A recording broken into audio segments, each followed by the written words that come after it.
Hey guys, it's Odrjuna. A lot of you are requesting that I do a tutorial on how I color my eyes, so here it is. I'm starting off just by blocking out some color so that I can come back to it later, and I already have a layer down. My main thing that I do that I think really makes a difference when coloring eyes is that I layer everything.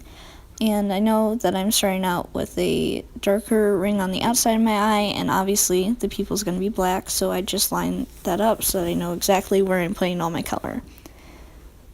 So after I do that, I take my gray and I put a really light layer of color down, and I start to bring in other colors that I have that are a little bit different, some with more blue tints, some with more red tints, and I just keep going over it and blending them together to give it a more realistic look. So the one thing I did forget to grab before starting this video was my colorless blender. I just use that to make sure everything is as smooth as possible, and it really helps blend in all the different colors I'm using so it looks like one cohesive piece. One of the things I really like about this blender is that it does blend really well even with like Crayola pencils, which is what I'm using for most of the color. So after I get the base in, I come in with my black colored pencil and I just put some lines throughout it to add more depth once again, and I solidify all my lines I made earlier, and then I bring in my gel pen and add some highlights.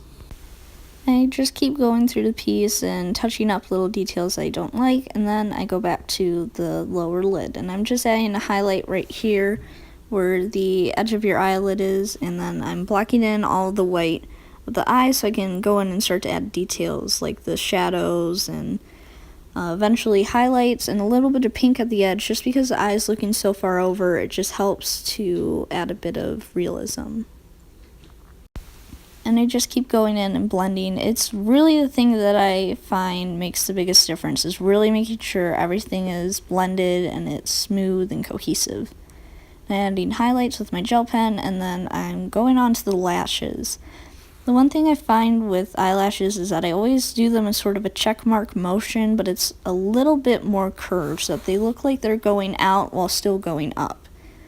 And then I'm shading in the top lid just a little bit to give it a bit more depth behind the lashes before going in and fully solidifying them.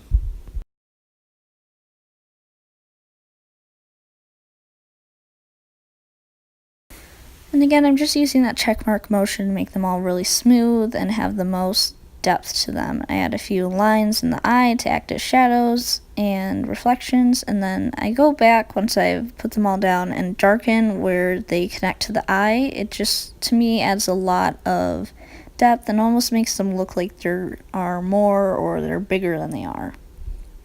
Going back and blending everything in the eye, making sure all the shadows look correct now that all the eyelashes are there. And I added more of a purple to make it look a little smoother on the edge. Moving on to the inner corner of the eye, I just used a couple of pinks and a little orange to make it different, and I just blend that in a little bit to that part of the eye so that it looks a bit smoother, and add highlights, of course.